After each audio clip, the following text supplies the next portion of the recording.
Good morning and welcome to your midweek edition of Rise with BTV. My name is Megan Lane and I will be your Wednesday morning anchor taking you through our amazing lineup.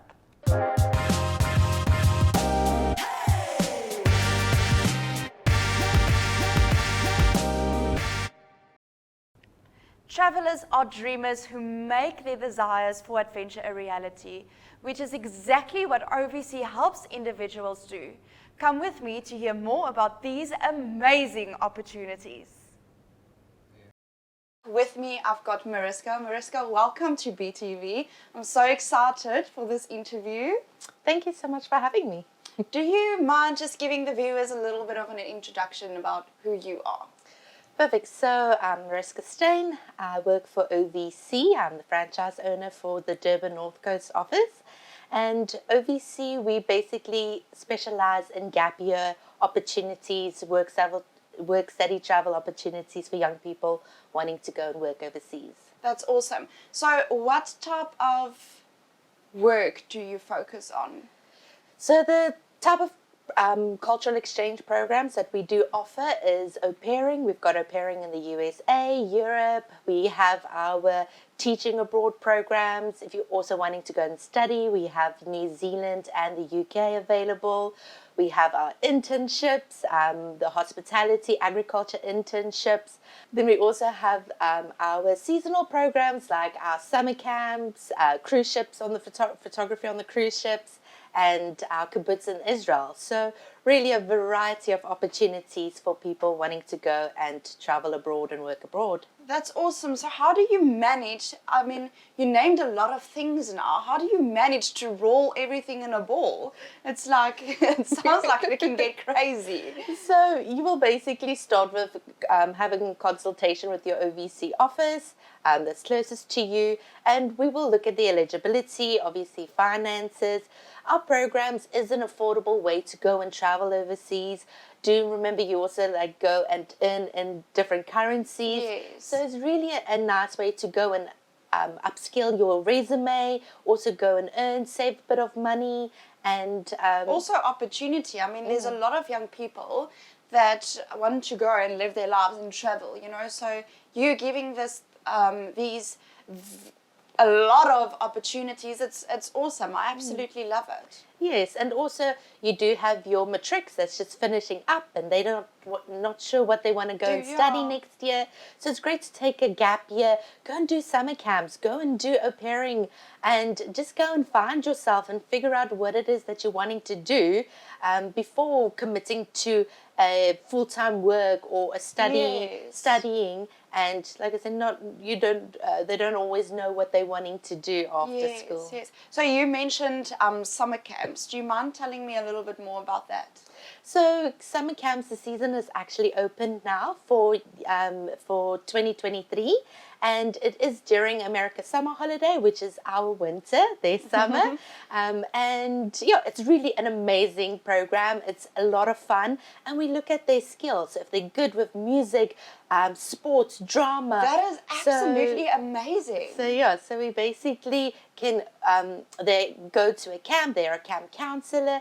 They do need to enjoy working with children because they are at camp working with kids, young kids. But it's really an amazing summer holiday that they have in America. And they do get 30 days after camp that they can go and travel before having to come back to South Africa. That's awesome. So you obviously earn while you do this. Yes. So it's not just like something you do for free. It's not something you do like just because you want to do it. You earn while you do this. You do get a stipend at the end of camp. So it's really the money that you do have to pay up front, you do make it back with your earnings that you do get. So you obviously have to pay up front. There is costs up front, obviously getting to America, your visas, your flights, but all our fees are paid at different stages throughout the process, all of our programs. So you're not having to put a once-off fee up front. It depends on which step you are in the process. when the fees are needed. So it's really an affordable way to go overseas. Is this is it like a specific age? What age do you cover? So we have from 18 to 35, and our teaching programs can go up to 45. So it's really a variety of ages for all, yeah. That's awesome. So I know you've got something coming up in October. Yes. I'm excited to hear about it. Do you mind telling me? So we'll be here at La Montagne on the 1st of October. At 11, we'll be at the Johnny Walker Conference Center, where we'll be doing a presentation, just a meet and greet, and anybody that's wanting to come and sign up on the day, we'll also be giving a lucky prize for an au pair that signs up on the day. She can get her application for free. That is amazing. So definitely come and meet with us, come and hear about our programs. And like I said, we really interested in helping young people going and traveling overseas and going and learn about different cultures. That's amazing. So if someone is interested, Mariska, how can they contact you? So we're on social media. We are on Facebook and Instagram. You can also visit our website, www.ovc.co.za. And on there, you can find all of our contact details of offices. We've got 18 offices around South Africa. That's a huge amount. Yes. So we are the largest work-study travel organization in South Africa, also the oldest. We have been around since the 1960s. So you can find your closest office, and your OVC consultant can set up an appointment and give you all the information that you basically need. That's amazing. Just in closing, do you mind telling me, what does OVC mean? So it stands for the OVC Visitors Club. Okay, I love it. That was clever. Well done to the person that came up with that name in the 1960s. Yes. Okay, thank you so much for joining me. It was so awesome having this interview. To the young people, not even young, up until 45 years old, contact Mariska, get in contact with her and go and travel.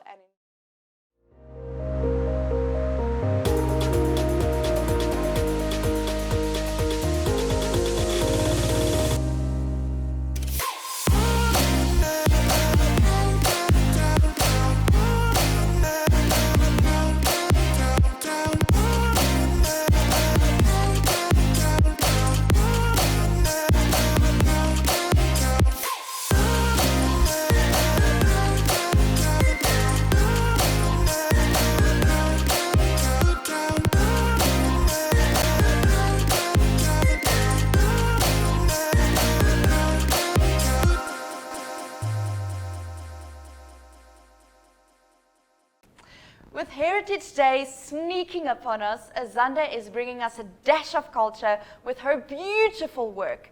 Let's see what she has in store for us. Welcome back to BTV. With me, I've got the gorgeous Azanda. Welcome. Thank you so much, and welcome to. And yeah, everybody that's welcome watching right viewers. now. Welcome to the viewers, BTV. It's so lovely having you here. Girl, you are such a vibe. I love your energy. Where do you get it? Oh my gosh, I think it's a passion, it's a lifestyle, it is what it is. You know, when you live it and you are believing in what you're doing, you need to bring that out regardless.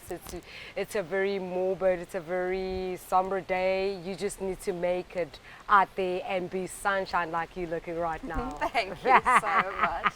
So do you mind, just for the viewers that doesn't know you, just giving them a little bit of an introduction? Oh yes, that is always not a problem for me. My name is Azanda Ndebele, and I am the CEO of Slobo Designs. Slobo in a Zulu language, it means fam, friend, homie. So I'd be like, hey Megs, how you doing, my Slobo? How you doing, my friend? How you doing, my babe? It's that type of thing. So we've got that of we marrying cultures together to bring out a product. So we bring that unity, that authenticity, that uniqueness, that vibe, that we do not see color, but we all united and we are one. Our blood is red, our blood is blue, our blood is just so colorful, and yet we are just so united. So I make out of marrying cultures and collaborating with a lot of people and your like the diversity, we just collaborate. So out of that I make bags. I'm wearing a beautiful piece. Yes, yes. So with the bags as well, so genuine handmade leather bags, they're African printed. It's just that I don't have this yet because for now we're just promoting the beads, as you can see. It's so beautiful and it's comfortable. It's there not, you go. It feels so loud. It doesn't feel like I'm actually wearing anything. But that's the whole point of it. I'm wearing just that, you know, your Western top that you have on. It's not an African Zulu top, but it's just an out there top, you know. But you can zhuzh it with the beads, showing that, Zhuzh it. yeah, I I'm love that. zhuzhing it, Yeah. but I'm still a South African. I'm from Durban. Durban is known for bright colors, for bold colors, and for just being you in your own sense of style. Brave colours. Yeah, Definitely brave colours. You have to be colours, brave yeah. wearing this. I Well, love thank it. you for being brave for me. I love it. So we were talking off set, Mm-hmm. and you are making these yourself.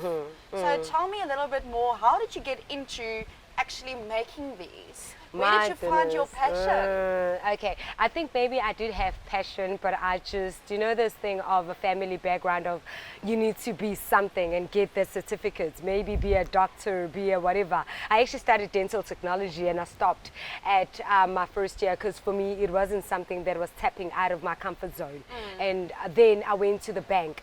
Actually, the bank as well, I was actually pinpointed or identified by a lady who was she was a manager, branch manager for a specific branch here in Durban, and she's like, I like your zest, I like your vibe, can you come be part of our team in the bank? So I started working in that, and I worked for 15 years. Then we got retrenched from that. Little did I know that God was preparing me for something greater and bigger from being retrenched in Standard Bank, because then I started going out and looking at other, like your communities, seeing what is it that the women are doing when everybody is out there working. You know, I know you make sure that you look after, you prep your kids for the morning, your grandkids. What is it that you do during that time when you're waiting for them to come back from school so that you can look after them and look? And then I saw that they're doing a lot of pottery from the mud that they have behind their rooms. They are behind like their backyard. They're doing beadwork. They're doing dancing, they're doing that. So I was like, you know what, I love this beadwork, I love this pottery, may I learn from you guys? Started learning from that, and then from there I could identify that, oh my gosh, I love what I'm doing, this is my skill. Then I started branching out, making, I find a passion, it's therapeutic. From being It's so inspirational. exactly, and also from being so sad and hurt from being retrenched, I found a passion that with my hands there's so much wealth that I have. And then I started getting ladies, women, and saying, guys, let's do this instead of sitting at home and being bored and being abused, you know, from And your the name partners. comes together again, you know, my homie, let's do this. Let's There do you this go, my together. stubble, yes. Yeah. So then what I ended up doing was, what is it that we're going to do for you? So you've made that, you've made a pair of earring, may I buy it for you to show that from your hands there's wealth. So you made that bracelet, give it to me, I will give you money. So now it changes the narrative of you need to go and be dependent on this person. You can actually be independent, and that boosts your self-esteem, it boosts you, your confidence, and it makes you want to live longer and be like, you know what, I love what I'm doing as a woman. You take charge. So that's what actually started happening. Then started growing flame. up to where I'm at right now. I've got so much passion. I think you can just hear it from my I can voice. feel it, sister. I'm sitting here and I can feel the fire. It's so lovely. Your Yeah. passion is just absolutely blooming. I love it. Thank you. So I know there's a competition coming up. Yay, Tell me a little bit more about that. yay. Okay, what we're going to be doing is obviously we're going to be partnering with the BTV, and we're going to be dressing our presenters, you guys, with the slobber pieces. From those slobber pieces, you will choose obviously what is it that the viewers will choose what is it that they want. But from there, I am going to be giving away some pieces. I'm not going to be saying much. But you for the 24th. And after the 24th, you will be representing Slabo. Big, bold, and beautiful. What I would love you to explain more, maybe to them, is how is it that they need to do? I mean, I'm just here to give out. You can So just. let's not say too much. So love for that. the viewers, just keep an eye on BTV for this lovely, beautiful, bold competition that will be taking place. Yes. I'm very excited. I'm definitely going to be competing in that competition. I'm just saying, people must just look out, really, because Look hey, out. you Look snooze, out. you lose. Thank you so much for joining me today. In closing, how can people find you? How can people contact you? Okay, like I said, Azande Ndebele, I am SHLOBO. So it's sugar, honey, love, oval, baby, oval, Slobo Designs. So you can find me on Instagram, you can find me on Facebook, you can find me on Twitter, you can find me on LinkedIn. But I'm there, and my name, like I said, Azande, AZANDE, Ndebele, it's all linked. So yeah, that's Thank who I you so am. much. It And was thank so you lovely again, guys, having you. for inviting me. I love it. You are Thank awesome. Awesome person. Thank you, thank you, thank you, thank you. We'll see you right after the ad break.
With the cost of living on the rise, Wendy from Currencies Direct is here to help you make wiser choices with your money. Good morning and welcome to our first ever edition of Money Talks. With me in studio today, I've got Wendy from Currencies Direct joining us to shed some light on a very important topic, especially for investors in South Africa right now, foreign exchange. Wendy, can you tell us a little bit about what you guys are up to with Currencies Direct? Yeah, good morning. Thanks, Siggy, and thanks for having us here this morning. It's great to be with you. Currencies Direct, who are we? We are one of the world's leading foreign exchange intermediaries. So what we do in a nutshell is we move money from one currency to another, and we make it happen simply, swiftly, and securely. So we simplify the process, because moving money into South Africa or taking money out of South Africa can be an extremely complicated process. I can imagine. Yeah, so if somebody wants to bring money in, they need to go through the exchange control regulations. If you want to send money out as South Africans, as non-South Africans, there are certain regulations that we need to adhere to. And Currencies Direct, we've got an in-house exchange control department that cut through the red tape when it comes to either receiving funds or to send funds out of the country. Okay, so Wendy, it sounds like it's not as simple as just logging into my banking app and sending money to the next account. What is the actual process that it entails from? Yes, so the process is quite simple. What we do is we open up a trade account in your name. We've got global banking partners around the globe. Here in South Africa, we work very closely with Mercantile Bank, Bidvest, and Investec. And it's through these banking partner relationships that we can quickly open up a trade account in your name. So what will happen is, first step is really to meet with our clients and to find out exactly what their foreign exchange requirements are, because everyone has got a different story, whether they are sending funds or they're receiving funds. Once we know what it is they need to do, we then set up their trade account for them, and that is a simple click, complete, and submit. Necessary documentation that we need for that is the usual FICA information. proof of identity, proof of address, etc., etc. Then that account is active and open. If there are any exchange control requirements needed for that client, so for example, if it's a South African that is sending more than R1 million, they then need to apply for a tax clearance certificate, which our team do as a complementary service. Because regulations for South Africans sending funds, you're allowed R1 million, which is your single discretionary allowance. You're allowed to send that out of the country, no questions asked. But anything over and above R1 million, we then need to get that little piece of paper from SARS to say, stamped, you're good to go, your tax is up to date. And that process can take three weeks to get that piece of paper. Once you have been given the green light from an exchange control point of view, you are ready to trade, and your account is active, and you'll be contacted by one of our dealers. So you'll have a personal relationship with someone, one of our experts on the dealing desk. This person has got key insights as to what is happening in the marketplace, what is the currency news around the world, when is the best time to literally pull the trigger and remit the funds. So you get that service as well as in terms of understanding where the markets are. You know, what is the rand doing? The rand can sometimes move 20% in such a short space of time because of a political or an economic influence. Yeah, we've seen quite a lot recently. So it's up and down. It's a very, very volatile space. So when we have clients that are moving funds, or perhaps immigrating, or receiving inheritances, it's stressful, and it's important that they understand the process involved. We like to be seen as the private banker in the foreign exchange space. Okay. Yeah. Okay, that's quite interesting. So you speak a lot about the clients. What type of clients generally come into foreign exchange? What type of businesses? So so Siggy, we do a lot of, we do corporate foreign exchange, so for small, medium businesses, import, export, etc. We, on the personal client side of things, we do a lot of property here in Belito. We do a lot of property foreign exchange transactions. So for example, South Africans that are selling property to immigrate, or alternatively foreigners that are looking to purchase a property on our shores, bringing in a foreign currency. We have a lot of Canadians, we have a lot of Europeans, we have Australians, we have funds coming from all over the world. And we change at least more than 40 different currencies to 120 countries around the world. So we wanted to make it happen as simply as possible, whether it is for a private individual client or a corporate client. Yeah. So Wendy, it sounds like your global footprint is quite impressive. Can you tell us about where you are in South Africa? Where can we find you? Yes, yeah. So Siggy, we have got quite a global presence. We've got offices in 20 countries around the world. Our holding company is in London. Here in South Africa, our head office is in Cape Town. We've got offices in Johannesburg, and very excited to say that our KZN offices have recently opened right here in Salt Rock. 59 Basil Hewlett Drive, right next to the Salt Rock Hotel. And we've got a beautiful office space. So you'll see our branding up above. If you drive past the Salt Rock Hotel, you'll see Currencies Direct. Pop in, have a coffee, come and chat to us. If you've got foreign exchange needs, we are here to assist. Congratulations on the new offices that you've established. We are very excited to have you here right in the hub of all the tourists all around South Africa. So Wendy, one last question. For anyone who is a first timer when it comes to foreign exchange, what advice can you give them just when it comes to starting? Yeah, so a first timer, somebody that is needing to send funds or receive funds, it can be extremely complicated. You're dealing with cybersecurity issues, you're dealing with a very extremely volatile rand, you're dealing with the banks, the frustrations sometimes of working with the bank. We have banking partners, and we want to take away the frustration, and we are here to tailor make a foreign exchange solution for each and every individual client. We are here to hold their hand through the process, whether it's the registration process or whether it is ensuring that they get the best possible rate when it comes to exchanging their currencies. Because most banks charge a margin, quite a significant margin, as well as a transfer fee, their costs, their commissions, etc. By the time that their money has gone through, their rands dwindle down. You know, we want to Yeah. make sure that each and every client of ours gets the most money for their money, so as to say. So we want to give them the best service and we want to give them the best rates. And yeah, come chat to us if you've got money to send offshore, if you've got money to bring in your private capacity or in your business capacity. We are here to make it happen and make it happen simply for you. All right, that sounds amazing, Wendy. Thank you so much for being with us on our show this morning. And to our viewers, you've heard it for yourself. If you've got any money that you want to send out, any money that you need to bring in, you now know the right person to contact, and that is Wendy from Currencies Direct. We'll see you soon.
Morning, sports fans. This morning I have the honor of chatting to Comrades legend, Mr. Barry Holland, who's just completed his 48th consecutive Comrades Marathon finish on Sunday.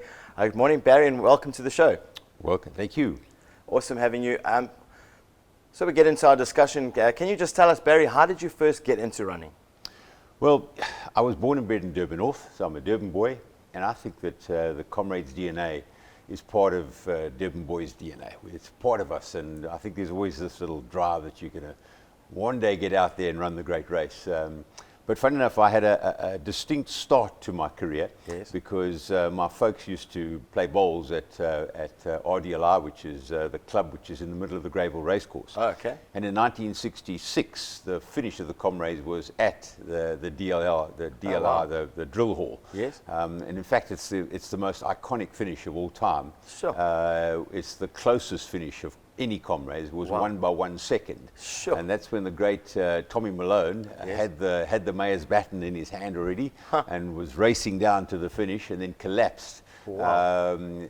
You know, and if you look back at the photographs, there's this iconic photograph of Tommy collapsing and then stretching up like he's stretching for the finish line, which Yes. is literally meters away. Yes. And then Moni Kun flashes past him while win he's still kneeling or half kneeling, Wow. and wins the race and wins by 1 second. And I was Incredible. in that crowd of people looking. I was a youngster, baby, and looking through people's legs. So I must have been a lighty of, I don't know, 13, 14 or whatever it was.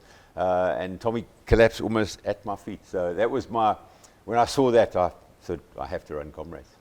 Interesting. And yeah, so we've sort of already covered it, but your reason for entering Comrades when you were maybe a little bit older? Yeah, so then in those days you could run Comrades when you were 18 years old. Today is 20. They changed it along the way. And I started training from my parents' home. I lived at home, obviously, in Durban North, and went out in the early mornings and ran. Didn't see anybody, not a soul, not a soul, in the dark in the mornings. And I thought, this is really a terrible sport. So, maybe I've got the wrong idea. Sure. Tommy could collapse and whatever, but you know what, so what? Yeah. And I gave it up. And I then came back when I was 19. And I thought, no, we don't give up that easily, and I'm determined. So I went out and I trained. This time I made 3 weeks of training before I said exactly the same thing. I said, no, this is a stupid sport. I'm not going back, Yeah. and I gave it up again. And then when I was 20, Yeah. I thought, you know what, you're still determined. You've got to going. get out there one more time. Yeah. And I was at that exact point again of really just about this close from giving it up. And I'd said, well, that's it. I'm not doing this again. And I came around the corner one morning and there were 30 guys standing in the road. Said, Waiting. where have you guys been all this time? Oh, wow. And you know, in all those mornings we'd cross the roads of Durban North, and yeah, they were a bunch of guys called Region Harriers, Yes. a very well-known group. And they'd been training 1.5 kilometers from my folks' house, and I'd never crossed their path. I joined up with them and I never looked back. Yeah, and just next, once you obviously were ready for your next comrade, what sort of motivated you to come back and then again and again throughout your journey of 48 consecutive comrades? What do you think has been your biggest driving force? I think what drives you, if you've got that competitive spirit in you, is time. You know, we're all given some talent. You know, we have to pick our parents. You know, Yeah. we always joke that Fordas picked his parents really well. Yes. I picked mine kind of okay. Yes. You know, and others didn't pick them at all. You know, Yeah. so some have got very, little. I was given some talent. Fordas was obviously given a huge amount. So if you've been given some talent and you then would most likely want to go out there and use it. Yes. You know, if you're a little bit determined and you're driven. So my first comrades ever was at 7:52, which Sure. is a pretty handy time. You know, Yes. if you look at it, most people today would absolutely love to run a 7:52. Yeah. Was my first comrade. So Yeah.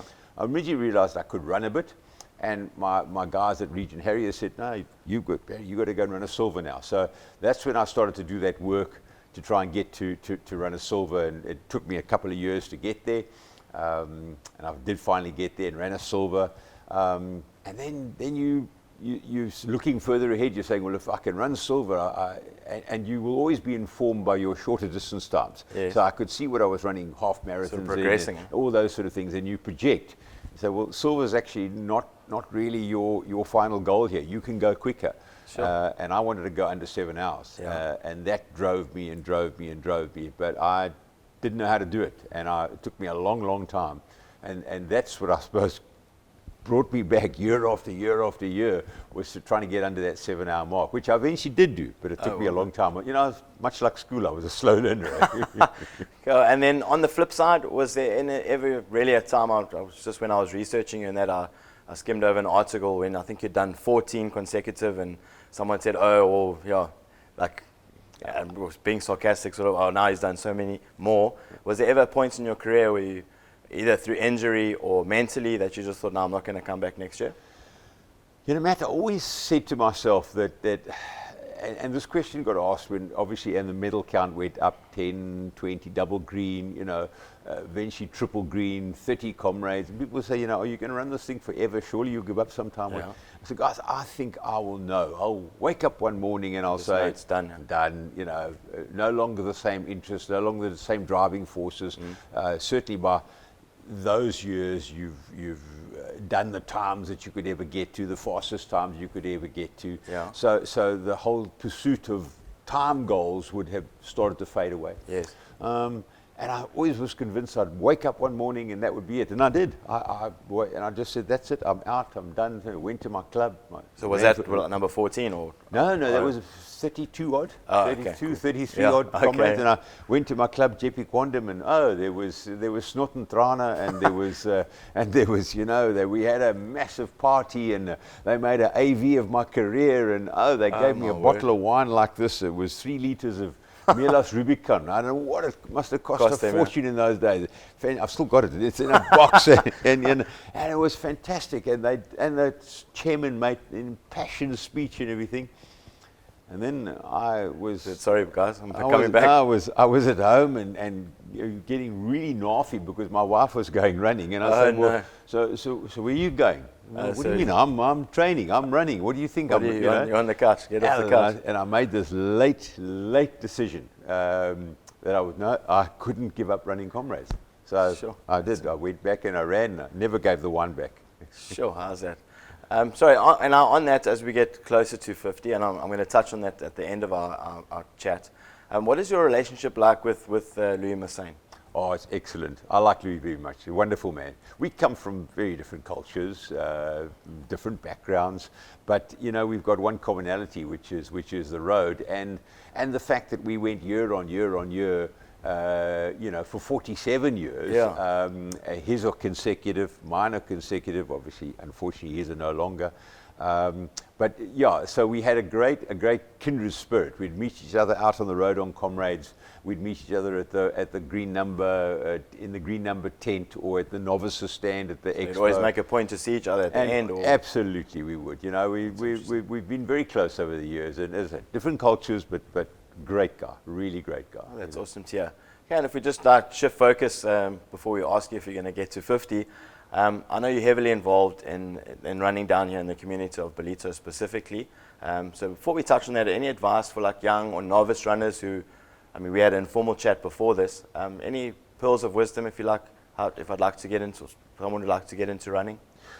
Yeah, running Comrades sounds fearsome, awesome, you know, like maybe just too big a thing to even get into your mind.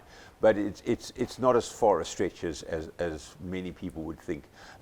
First thing is you've got to join a club. Club structures will give you exactly that. They'll give you structure, they'll give you the ability to learn, because the club's got a club captain and they've got programs, and like in Dolphin Coast Striders, we've always had our Jumpstart program, which is quite incredible. It takes people Tell me a literally little bit more about that. Yeah, from nothing. So your first kilometer when you go out and run, join Jumpstart, your first kilometer will be literally walk and run 1 kilometer. Sure. And we've had people go from the Jumpstart program of that 1 kilometer walk run to running Comrades. Wow. So but it's just a layering effect. And as we said informally before we went on camera, it's just that when we go as a seasoned runners, we start our training in January for Comrades, and we will look at our program and say, how are we going to run 40 Ks, 45 Ks? It's ridiculous, you know, because you're not fit then. But your first Sunday run is only 12 Ks. And then it's 15 Ks, and then it's 18, and then 20. And after a month, you're up and you're running 25 Ks. And, you know, the 12, think, oh, well, it's like nothing, you know. And the 40 is still quite awesome, but, you know that you're going to get there. So it's just adding a layer upon a layer upon a layer. And you'd be amazed how quickly you do get there, both mentally and physically. You know? Okay, that's interesting. And if you could sort of, if someone wanted to sign up, what's the best way to join? Is it online? Yes. Come on down to the, I know on a Thursday and on a Tuesday, is it? You have Thursday nights. There's two best avenues. Yes. First of all, online would be to go to Dolphin Coast Striders, www.co.za. Just jump online there. You can download go online, do the whole entry online, the whole story. No everything's problem. done. Yeah, sure. Or in terms of, you know, because joining the club. Running is all about camaraderie. Running is all about the people. It's not they talk about the loneliness of the long distance runner. It's not. It's not a lonely sport. We do it for our mates in the morning. So come down to the club on a Thursday evening. We have a time trial at 5:30 on a Thursday evening. The pub's open afterwards. The beers and the wine are flowing, and you'll meet people, and it's fantastic. So, yeah. Awesome. Cool. So in closing, can I ask you the big question? Will you be back next year? And in the back of your mind, are you ready to hang up those boots, or are you going to go for the big 50? Matt, it's not in the back of my mind, it's the front of my mind. Awesome. No, I'm definitely going to 50. I'm definitely going to 50. I think it'll be an incredible achievement and a great honor. So, you know, the 48 was torturous. The 48 was really Tell us, hard. sorry, before we get to the 50, tell us a little bit more about that. I know you said informal chats, and it looked quite bad on national television, but tell us a bit about your day. I was cramping very badly, and I'm not sure why. Cramp is the most amazing medical thing. Nobody, even the doctors, are not fully certain exactly why it will suddenly come on when you didn't have it before. We know the medical side, you know, yes, it's electrolytes and things like that. But, you know, I haven't had cramp for decades, literally decades and decades. I used to cramp quite badly, and now I haven't had it for ever. Now suddenly this time, why? I don't particularly know. Maybe I was really way down on magnesium. But, you know, I managed to, with all my experience, pack a lot of stuff in. I took a lot of magnesium. I was taking raw salt with water and getting it in, and I eventually broke the cramps, and then was able to get home, eventually running into Durban. But that slowed me down dramatically, because obviously on the down run, you're going to be, at my age now of 70, you're going to be walking on the uphills. Yes. You need to be getting some time back by running on the downs. And I couldn't run on the downs because I was cramping. So it was like a bit of a double-edged sword there. But look, it was tough. I had Warwick Taylor by my side. Absolutely fantastic. What a guy. Excuse me, and we got home. We got home. We got home at 11:42. Sure. My slowest comrades ever. But you know what? They we finished. weren't worried. We were just worried about the medal. So we did get home. Yeah. Cool. But the 49 and the 50, Matt, Definitely there. guaranteed. They'll have to break my legs before I don't get to 50. Yeah, I don't know. I'm also. I think the bug is definitely bitten for me hard. And again, we were talking off air, and hope to see you on the road out there. Thank you so much for joining us, Barry, and hope we can make this a regular thing. Only a pleasure. Love to. Thank you. Cool, guys. Stick around. We'll be back after this break.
Where has the time gone? It's already time for us to end the show. Thank you to our sponsors, La Montagne, Pooza Water, and the Hair Shack for always supporting us. To the viewers and guests, thank you so much for joining us. We will see you soon.